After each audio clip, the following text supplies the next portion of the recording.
দিনের সাথে সাথেই মেশিন এবং টেকনোলজি উন্নত হচ্ছে আর বেড়ে চলেছে মানুষের চাহিদা। তো মানুষের চাহিদা মেটানোর জন্য বর্তমানে কিছু এমন আধুনিক মেশিন সৃষ্টি হয়েছে যেগুলো দেখে আপনি অবাক হয়ে যাবেন। এখন আর আগের মতো নদীর উপর বড় বড় ব্রিজ তৈরি করতে হয় না। এখন এমন একটা গাড়ি তৈরি হয়েছে যার মাধ্যমে আপনি ব্রিজ পেয়ে যাবেন। যদি আপনি নদী পার হতে চান তাহলে এই ব্রিজের সাহায্যে আপনি নদী পার হতে পারবেন। তাছাড়া বন্ধুরা, আজকের ভিডিওতে আপনাদের এমন কিছু টেকনোলজি এবং মেশিন দেখাবো যেগুলো সত্যিই অবাক করার মতো। আগের দিনে ট্রেনের জন্য রেল ট্র্যাক বিছাতে বছরের পর বছর সময় লেগে যেত, কিন্তু এখনকার দিনের নতুন টেকনোলজি মেশিনের ব্যবহারে মাত্র একদিনের মধ্যেই অনেক কিলোমিটার লম্বা রেল ট্র্যাক বিছানো যায়। তো বন্ধুরা, আজকের ভিডিও অনেক ইন্টারেস্টিং হতে চলেছে, তাই একটুও মিস করবেন না। নাম্বার 1, এটা হলো টেম্পোরারি ব্রিজ ট্র্যাক। ঘন্টায় 70 কিলোমিটার গতিতে চলা এটা এমন একটা ট্র্যাক যেটা নিজের বডির মধ্যে একটা লম্বা ব্রিজ রাখে। এমার্জেন্সি সময়ে যখন কোনো ব্রিজের দরকার হয় আর সেই সময় যদি মিলিটারির কাছে বড় বড় কন্টেনার থাকে, তাহলে এই কন্টেনারগুলো পার করার জন্য এই গাড়ি খুব বেশি কাজের।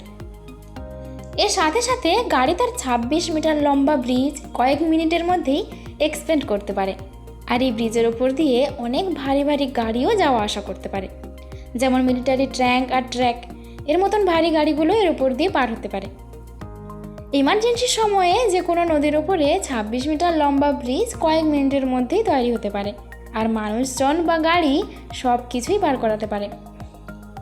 এটাতে 5টা এক্সলেস গিয়ার আছে, আর এই গাড়িটিও খুবই শক্তিশালী।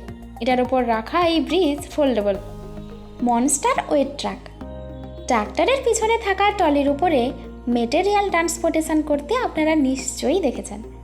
আর এরকম ট্রলি শুধু ছোটোখাটো অল্প কিছু মেটেরিয়াল নিয়ে যেতে পারে, কিন্তু যখন কথা আসে অনেক মেটেরিয়াল ট্রান্সপোর্টেশন, তখন এই ট্রাকের ব্যবহার করা হয়। হাইড্রোলিক সাসপেন্সওয়ালা এই ট্রাক ভীষণ শক্তিশালী, আর এই ট্রাকের 4টি শক্তিশালী চাকার সাহায্যে যে কোনো খারাপ রাস্তায় খুব ভালোভাবে চলতে পারে। আপনার যদি মাইনিং সাইডে মেটেরিয়াল এক জায়গা থেকে আরেক জায়গায় নিয়ে যাওয়ার জন্য একটা বড় ট্রাকের ট্রলির দরকার হয়, তাহলে এই ট্রাক একসঙ্গে অনেক ওজনের জিনিস একসঙ্গে এক জায়গা থেকে আরেক জায়গায় নিয়ে যেতে পারে। Rail track maker. রেলের ইঞ্জিন আর বগি চালানোর জন্য রেলের ট্র্যাকের দরকার হয়, যেটা মাটির ওপর বসানোর জন্য অনেক রকমের আলাদা আলাদা প্রসেস করতে হয়। পাথর বিছানো হয়, আবার কংক্রিটের পিচ বিছাতে হয়, তারপর এটা মেটালের সঙ্গে জোড়া দিতে হয়।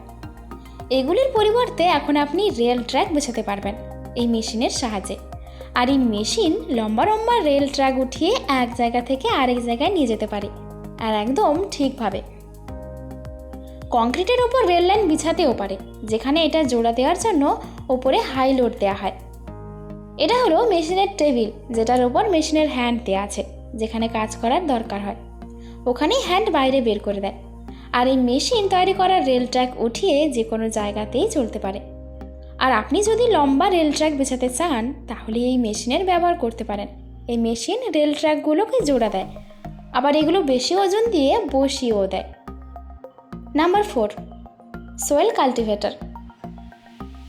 যেখানে মাটি খুব শক্ত আর পাথরযুক্ত হয় ওখানে চাষাবাদ করা খুব অসুবিধা হয়, কারণ ওখানে বড় বড় পাথর থাকে। কিন্তু এখন এই রোলার মেশিনের সামনে পাথরগুলো কিছুই না। এই ট্রাকের পেছনে থাকা রোলার ঘুরতে ঘুরতে পাথরগুলো ভেতরে নিয়ে নেয়, আর এই পাথরগুলোর উপর দিয়ে যাওয়ার সময় ভেঙে মাটির সঙ্গে মিশিয়ে দেয়। এটা দেখতে পুরোপুরি গোল, আর এটার পিছনে ছুঁচালো দাঁতের মতো মেকানিজম মাটির সঙ্গে পাথরগুলো কুচি কুচি করে মেশাতে থাকে। আপনার জমি যদি শক্ত আর পাথরে পরিপূর্ণ থাকে আর আপনি যদি চান জমি তৈরি করতে, তাহলে আপনি এই মেশিনের ব্যবহার করতে পারেন। এই মেশিন সমস্ত পাথর পুরোপুরি মাটির সঙ্গে মিশিয়ে দেয়। এটার কাজ সত্যি নেক্সট লেভেলের। Number 5, spear root harvesting. বন্ধুরা, স্পিয়ার রুট এক ধরনের সবজি হয়ে থাকে, আর এটা বিদেশের মার্কেটে অনেক বেশি পপুলার হয়ে থাকে। এই মেশিন পিছনে 4 জনকে বসায়, আর এই 4 জন মানুষ মেশিনের নিচে লাগানো কাটারের সাহায্যে কাটা ফসল নিজের হাতে নিয়ে নেয় আর এই মেশিনের ভেতরে ঢুকিয়ে দেয়। এই কাটার গাছগুলোকে নিচ থেকে কাটে, আর পিছনে বসে থাকা মানুষগুলো এগুলোকে মেশিনের ভিতরে ঢুকিয়ে দেয়, যেটার পর এগুলোর ফল মেশিনের সাহায্যে আলাদা করে দেওয়া হয়, আর বাকি ডাল আর পাতা আলাদা করে দেওয়া হয়। জমির উপরে চলা এই কাটার হাতের অনেকটা নিচে থাকে, ফলে এতে কোনো রিস্ক নেই। শুধু একবার কেটে যাওয়ার পর ছোট গাছটাকে হাতে নিয়ে নিতে হয়, তারপরে এই মেশিনের ভিতরে ঢুকিয়ে দিতে হয়। এরপর গাছের ডাল আর পাতা আলাদা হয়ে যায় এবং স্পিয়ার রুট এই মেশিনের ভেতরে নিয়ে যাওয়ার পর আলাদা করে নেয়, আর বাকি বেকার জিনিসগুলোকে বাইরে ফেলে দেয়। এই মেশিনের ভেতরে স্টোর করা স্পিয়ার রুট হাইড্রোলিক ব্যাকেটের সাহায্যে আর একটা স্টোরেজ ট্যাঙ্কারে ঢালা হয়। এটার হাইড্রোলিক স্টোরেজ ব্যাকেটের ক্যাপাসিটি 50 টন, আর এই হাইড্রোলিক ব্যাকেট অনেক উঁচু থেকে ঢালতে পারে এবং এটা একসঙ্গে অনেক স্পিয়ার রুট স্টোর করতে পারে। Number 6, cell master road repair. বন্ধুরা, আপনারা রাস্তা ঠিক করতে নিশ্চয়ই দেখেছেন, কিন্তু রাস্তা মেরামত করার আগেই রাস্তার উপরে লিকুইড দেওয়া হয়। এই গাম লিকুইড আগে গরম করা হয় আর এটা স্প্রে করার প্রসেস শুরু করা হয়। কিন্তু এখানে লিকুইড স্প্রে করার জন্য অন্য কোনো রকম আলাদা মেশিনের দরকার হয় না। এই ট্রাক তার পিছনে গাম লিকুইড স্প্রে করতে করতে এগিয়ে যায়, আর তার সাথে সাথে রাস্তা শক্ত হয়ে যায়। এই টেকনিক রাস্তা মেরামত করার সাথে সাথে রাস্তাকেও শক্তিশালী করে রোডে লো ট্রাফিকের জন্য।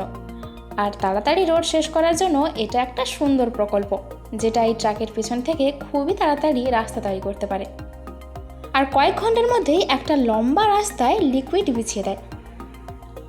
আপনি যদি আপনার এরিয়াতে এরকম রোড দেখতে চান আর ট্রাফিকের সমস্যা যদি শেষ করতে চান, তাহলে রাস্তায় মেরামত করতে এই ট্রাকের ব্যবহার করতে পারেন, যেটার পিছনে অনেকগুলো নজেল লাগানো আছে, আর লিকুইড এটার ভিতর স্টোর করে ডাইরেক্ট রাস্তার উপরে বিছিয়ে দেয়।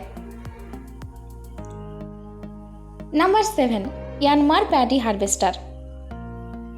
এই মেশিনকে আলাদা স্ট্রাকচারের সাথে ডিজাইন করা হয়েছে। এটার খোলা স্টারিংওয়ালা স্ট্রাকচার জমির ফসল কাটা খুব সহজ করে দিবে। এটা জমিতে থাকা খারাপ ফসলকে এর সাইডের প্যানেলে ঢুকিয়ে নেয়, আর আরেক সাইডের প্যানেলে ওটার উপর চড়িয়ে ওখানেই ফসল গাছ থেকে আলাদা করে দেয়, আর ধানের লাড়া বা ভুসি আলাদা করে জমিতে ফেলে দেয়। আগে চলা প্যানেল এই ফসল মাটি থেকে কেটে প্যানেলের ওপর উঠিয়ে দেয়, আর মেশিনের সাহায্যে ওটা থেকে ছোট ছোট ধান বের করে নেওয়া হয়, আর লাড়া ভুসি আলাদা করে পিছন দিয়ে বের করে দেয়। আপনি যদি গমের রুটি খুব পছন্দ করেন আর রুটি ছাড়া আপনার পেট ভরে না, তো আপনি এই মেশিনের সাহায্যে খুব তাড়াতাড়ি ধান কাটতে পারবেন, আবার মারতেও পারবেন। জমি থেকে এই মেশিন ডাইরেক্ট ফসল মারতে থাকে, আর এই মেশিনের ভিতরে স্টোরেজ ট্যাঙ্কারে শস্য জমা হয়ে যায়। তারপরে যখন শস্যতে স্টোরেজ ট্যাঙ্কার লোড হয়ে যায়, তখন ডিসচার্জ প্যানেলের সাহায্যে যে কোনো স্টোরেজ ট্রলিতে বা স্টোরেজ সিস্টেমে পৌঁছে দেওয়া যায়। আর এই জমিতে চলার সময় এটার উল যে কোনো কোণাতে বা জমির মধ্যে পৌঁছাতে পারে, আর জমির একটুও ফসল নষ্ট হয় না।